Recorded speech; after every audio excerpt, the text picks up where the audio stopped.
Nellore VR high school పునః ప్రారంభానికి విచ్చేస్తున్న రాష్ట్ర ఐటీ మరియు విద్యాశాఖ మంత్రి నారా లోకేష్ బాబుకు స్వాగతం పలికేందుకు విస్తృత ఏర్పాట్లు చేస్తున్నారు. విఆర్ హైస్కూల్లో ఇందుకు సంబంధించిన సభా వేదిక ఏర్పాట్లు మంత్రి నారాయణ, డిప్యూటీ మేయర్ రూప్కుమార్ యాదవ్, నెల్లూరు నగర కమిషనర్ నందన్, మంత్రి నారాయణ కుమార్తె పొంగూరు శరణి తదితరులు పర్యవేక్షిస్తున్నారు. ఎక్కడ కూడా ఎలాంటి లోటుపాట్లు లేకుండా నారా లోకేష్ సభను విజయవంతం చేయాలని తగిన సూచనలు ఇస్తూ ముందుకు సాగుతున్నారు. ఈ మేరకు వీఆర్సీలో ఇప్పటికీ అన్ని ఏర్పాట్లు పూర్తయ్యాయి. ఈరోజు రాష్ట్రంలోనే నా భూతో నా భవిష్యత్ విద్యా వ్యవస్థలో ప్రభుత్వ పాఠశాలలు కానీ ఇలాగ చేయగలుగుతామా? ఒక ప్రభుత్వం అనుకుంటే ఇలాగ జరగద్దా? ఈ యొక్క అద్భుతమైన స్కూల్ని మన మంత్రి నారాయణ గారు దాదాపు ఇది మూసేసి అనేక సంవత్సరాలైంది. చరిత్ర కలిగిన స్కూల్ ఇది, విఆర్ కళాశాల హై స్కూల్ అంటే. దీన్ని ఈరోజు విఆర్ మున్సిపల్ స్కూల్గా మళ్ళా కనీవిని ఎరిగినట్టు ఇంటర్నేషనల్ స్టాండర్డ్స్తో P4 ప్రోగ్రాం కింద మంత్రి నారాయణ గారి యొక్క పిల్లలు అలాగే NCC వాళ్ళు కలిసి ఈ యొక్క స్కూల్ని మేమైతే మా కళ్ళతో ఇటువంటి స్కూల్ని ప్రభుత్వ పాఠశాల ఇలా ఉంటుందని కానీ ఊహించలేము. ఈరోజు దీన్ని ఇన్ఫ్రాస్ట్రక్చర్ డెవలప్మెంట్ చేయడమే కాదు, చాలాసార్లు ఇన్ఫ్రాస్ట్రక్చర్ కావాలంటే డబ్బులు పెడితే వచ్చేస్తుంది. దాంట్లో విలువలు, విద్యని కానీ ఇవ్వడం అనేది అది ఒక మంత్రి నారాయణ గారు వల్లే అవుతుందని కానీ తెలియచేస్తాం. ఈరోజు ఇక్కడ పేదలంటే నిరుపేద నేను చాలా దగ్గరగా చూశాను. రాజకీయాల్లో ఉండే వాళ్ళ కోసం కాదు ఇది కట్టింది. నిజంగా మంత్రి గారు స్వయానా తిరిగారు. ఆ యొక్క కాలువ కట్టల పైన కూలి పని చేసేవాళ్ళు, పాసి పని చేసేవాళ్ళు, ఆటో డ్రైవర్ పిల్లలు, రైతు కూలీలు, మార్కెట్లో పనిచేసే కూలీలు పిల్లలు పోయి వాళ్ళు డోర్ని నాక్ చేశారు, మీ బిడ్డల్ని ఇక్కడ చదివిండి అని చెప్పి.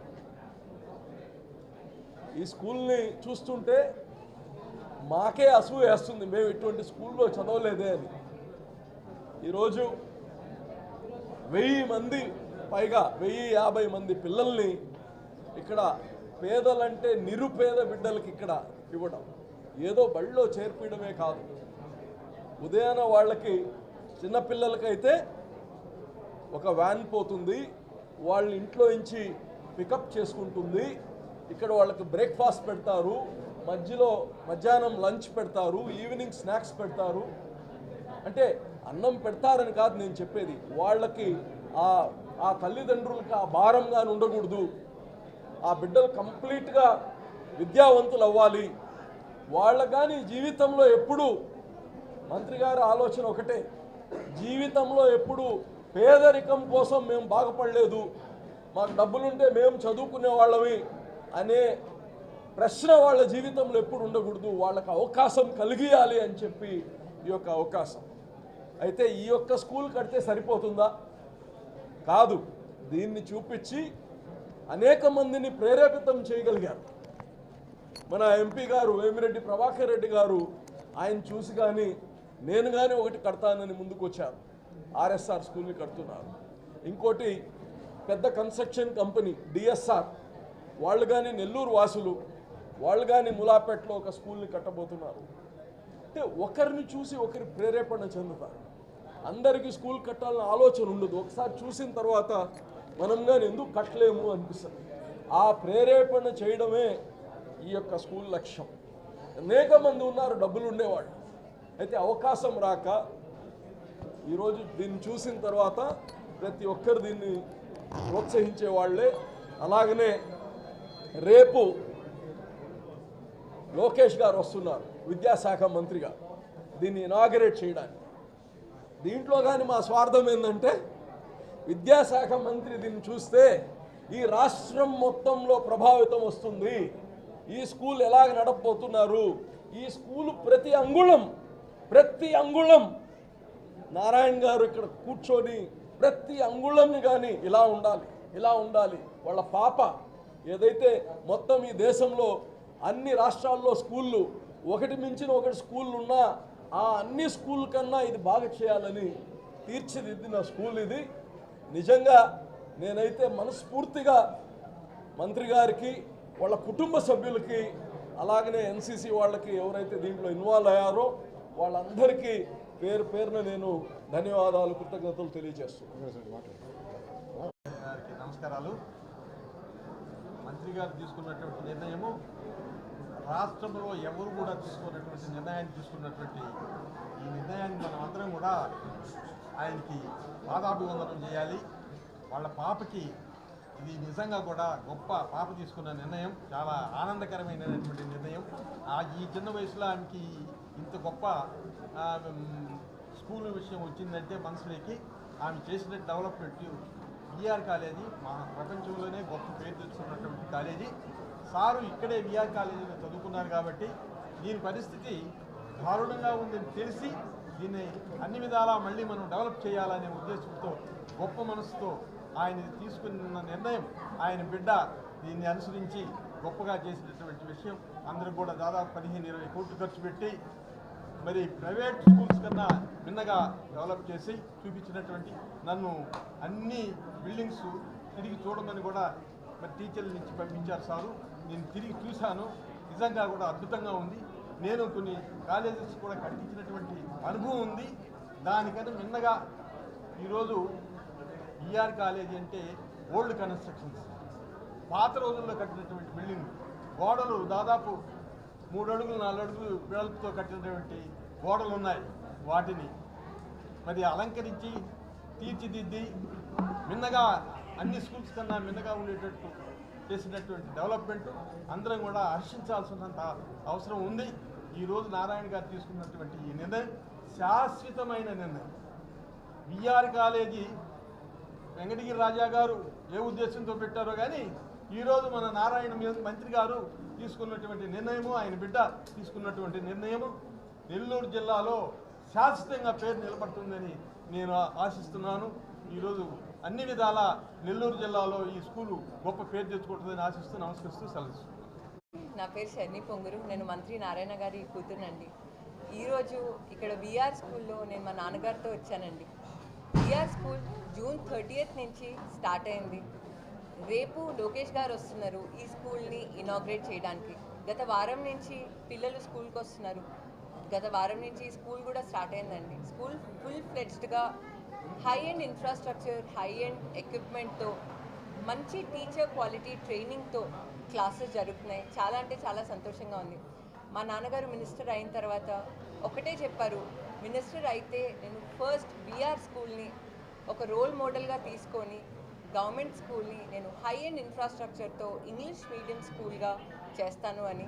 మా నాన్నగారి కళ నెరవేరింది. జూన్ 30th నుంచి ఈ స్కూల్ స్టార్ట్ అయిందండి. మీరు ఈ స్కూల్ చూసేటట్టయితే, పిల్లలతో మాట్లాడేటట్టయితే, పేరెంట్స్తో మాట్లాడేటట్టయితే చాలా అంటే చాలా సంతోషం ఎక్స్ప్రెస్ చేస్తున్నారు. ఒక రోజులోనే 1060 అడ్మిషన్స్ అయిపోయాయండి. ఈరోజు చూసేటట్టయితే కూడా పేరెంట్స్ వస్తున్నారు, స్టూడెంట్స్ వస్తున్నారు. కానీ ప్రతి ఒక్క సెక్షన్ క్యాలిక్యులేట్ చేసి మేము సెక్షన్ స్ట్రెంగ్త్ అనలైజ్ చేస్తే ఇన్ని అడ్మిషన్స్కి రిస్ట్రిక్ట్ చేయాల్సి వచ్చింది. మాకు చాలా బాధగా ఉంది పేరెంట్స్కి నో చెప్తూ ఉంటే. ఈ స్కూల్లో ఫెసిలిటీస్ తీసుకునేటట్టయితే, మీరు స్పోర్ట్స్ గ్రౌండ్ తీసుకునేటట్టయితే హై ఎండ్ స్టేడియంస్లో, ఒక ఇంటర్నేషనల్ స్టేడియంస్లో ఎలా అయితే ఫీలింగ్ వస్తుందో మనము స్పోర్ట్స్ గ్రౌండ్కి ఎంటర్ అయితే అదే ఫీలింగ్ వస్తుంది. ఓపెన్ జిమ్ అవ్వచ్చు. నాన్నగారు మినిస్టర్ అయిన తర్వాత ప్రతి ఒక్క పార్క్లో ఓపెన్ జిమ్ అనే కాన్సెప్ట్ పెట్టారు. ఈ స్కూల్లో ఓపెన్ జిమ్ ఉంది. అదేవిధంగా కిడ్స్ ఎక్విప్మెంట్ తీసుకునేటట్టయితే ఇంటర్నేషనల్ స్కూల్స్లో ఏ స్టాండర్డ్ అయితే కిడ్స్ ఎక్విప్మెంట్ ఉందో అదే ఎక్విప్మెంట్ కూడా ఇక్కడ ఉందండి. మీరు గ్రౌండ్ చూసేటట్టయితే పీపీ టైల్స్, ఈపీడిఎం ఫ్లోరింగ్, మేము ఎక్కడా కాంప్రమైజ్ అవ్వలేదు క్వాలిటీలో. అదేవిధంగా ఈ స్కూల్ కరికులం తీసుకునేటట్టయితే డ్రామా ఉంది, డాన్స్ ఉంది, ఆర్ట్ రూమ్ ఉంది. ఆర్ట్ అనే స్పెషల్గా మేము ఆర్ట్ కరికులంలో ఇంటిగ్రేట్ చేసాం. STEAM based learning, science, technology, engineering, mathematics and art. International స్కూల్స్లో సిబిఎస్ఈ కూడా అండి స్టీమ్ బేస్డ్ లెర్నింగ్ ఎంకరేజ్ చేస్తున్నారు. సో ఎడ్యుకేషన్లో చాలా కొత్త ఇనిషియేటివ్స్ వస్తున్నాయండి. ఆ ఇనిషియేటివ్స్ అన్నీ మేము ఇక్కడ కరికులంలో ఇంటిగ్రేట్ చేసాం. హైడ్రోఫోనిక్స్ అనే కొత్త టెక్నాలజీతో కూడా మేము స్టీమ్ ఇంటిగ్రేట్ చేసి స్టూడెంట్స్కి ఎన్వైర్న్మెంట్ గురించి తెలియాలి, గ్రీనరీ గురించి తెలియాలని హైడ్రోఫోనిక్స్కి ఒక సపరేట్ పీరియడ్ అలాట్ చేసామండి. జనరల్గా ప్లాంట్స్ సాయిల్ లేకపోతే పెరగవు, కల్టివేట్ అవ్వవు, కానీ right number of nutrients and water ఉంటే కల్టివేట్ అవుతాయి. సో స్టూడెంట్స్కి ఎన్వైర్న్మెంట్ గురించి తెలియాలని కూడా హైడ్రోఫోనిక్స్ అనే కొత్త టెక్నాలజీ తెచ్చాము. అదేవిధంగా ఇంటరాక్టివ్ ప్యానెల్స్ ప్రతి ఒక్క క్లాస్ రూమ్లో తీసుకునేటట్టయితే లెగో వాల్స్ ఉన్నాయి, ఇంటరాక్టివ్ ప్యానెల్స్ ఉన్నాయి, సెన్సరీ వాక్ కూడా ఉందండి. మీరు స్కూల్ ఎంటర్ అయినప్పటి నుంచి స్కూల్ స్టూడెంట్ వెళ్ళిపోయేంత దాకా ఒక పాజిటివ్ ఎన్వైర్న్మెంట్, ఒక ప్రాపర్ హ్యాండ్ హోల్డింగ్ చేసి ఈరోజు ఇంతమంది ఈ స్కూల్లో చాలా సంతోషంగా చదువుకుంటున్నారు. నాకు ఈ స్కూల్ ఈ ప్రాజెక్ట్ భాగంగా ఉండడానికి మా నాన్నగారు నాకు ఈ రెస్పాన్సిబిలిటీ ఇచ్చినందుకు నాకు చాలా చాలా గర్వంగా ఉంది. నమస్తే. ఏదైతే నెల్లూరులో విఆర్ కళాశాల 1875లో స్థాపించిన కళాశాల అయితే గత ప్రభుత్వం ఈ కళాశాలను మూసేసింది. ఈ స్కూల్ ఏదైతే ఉందో ఇదే స్కూల్లో నేను చదివాను. అయితే ఎలక్షన్స్ ముందు ప్రజలకు మాట ఇచ్చాను, నెల్లూరు ప్రజలకి ఈ స్కూల్ని ప్రభుత్వం రాగానే రీఓపెన్ చేస్తామని. వెంటనే విద్యాశాఖ మంత్రిని యాక్చువల్గా కలవటం, ఆయనతో మాట్లాడటం జరిగింది. విద్యాశాఖ మంత్రి గారు వెంటనే ఈ స్కూల్కి పర్మిషన్ ఇచ్చారు, టీచింగ్ స్టాఫ్ని కూడా అపాయింట్ చేశారు. అయితే ఈ స్కూల్ ఇన్ఫ్రాస్ట్రక్చర్ చాలా అధ్వానంగా ఉంటే అటు మా పిల్లలు, మా కుమార్తె షర్ణి గారు, సింధు మరియు మా అల్లుడు వాళ్ళందరితో యాక్చువల్గా మాట్లాడి ఈ స్కూల్ని ఎన్సీసీ వాళ్ళని కూడా సపోర్ట్ తీసుకొని వాళ్ళిద్దరిని కలిసి P4 ప్రోగ్రాంలో వాళ్ళిద్దరిని కలిసి చేయమన్నా చాలా చాలా చాలా చక్కగా చేశారు. ఇంటర్నేషనల్ స్కూల్కి ఏ స్కూల్కి తక్కువ కాకుండా చక్కటి ప్లే గ్రౌండ్ అన్ని అరేంజ్ చేశారు. పిల్లలకు కావాల్సిన ల్యాబ్స్ కావచ్చు, కంప్యూటర్ ల్యాబ్ కావచ్చు, రోబోటిక్ ల్యాబ్ కావచ్చు, music room, dance room, activity room, ప్రతి class room 84 inches interactive board, 84 inches interactive board చక్కగా అరేంజ్ చేశారు. నిజంగా ఐఎమ్ హ్యాపీ. అయితే అడ్మిషన్ సంబంధించి దాదాపు 5,000 మంది అప్లై చేశారు. ఒకే రోజు 1,050 మందికి అడ్మిషన్ పూర్తి చేశారు. అది కూడా పేదలు, నిరుపేదలకి. ఎక్కువ మంది తల్లులు ఎవరంటే తండ్రులు లేనివాళ్ళు, తల్లులు లేనివాళ్ళు, లేదా పాసి పని చేసుకునే పిల్లల యొక్క తల్లుల యొక్క పిల్లలకి ఇచ్చాం. వాళ్ళు ఉదయాన్నే పాసి పనికి పోతారు కాబట్టి పిల్లలు ఇక్కడికి తీసుకొని చదవలేరు కాబట్టి వాళ్ళకి బస్సు సౌకర్యం కూడా ఏర్పాటు చేశాం. 10 బస్సులు కూడా యాక్చువల్గా ఏర్పాటు చేయడం జరిగింది. ఈ పిల్లల తల్లులు ఉదయాన్నే పాస్ పని చేసుకోవడానికి పోతారు ఎక్కువ మంది. అందుకని మార్నింగ్ బ్రేక్ఫాస్ట్ కూడా ఇక్కడే ఏర్పాటు చేయమని యాక్చువల్గా ఏర్పాటు చేయడం జరిగింది. మధ్యాహ్నం భోజనం, సాయంకాలం స్నాక్. ఈ పిల్లలకి యూనిఫామ్ కూడా గవర్నమెంట్ ఇచ్చేదాంతో మరో 4 జతలు మా నారాయణ గ్రూప్ పిల్లల్ని యాక్చువల్గా ఇవ్వమని చెప్పాను.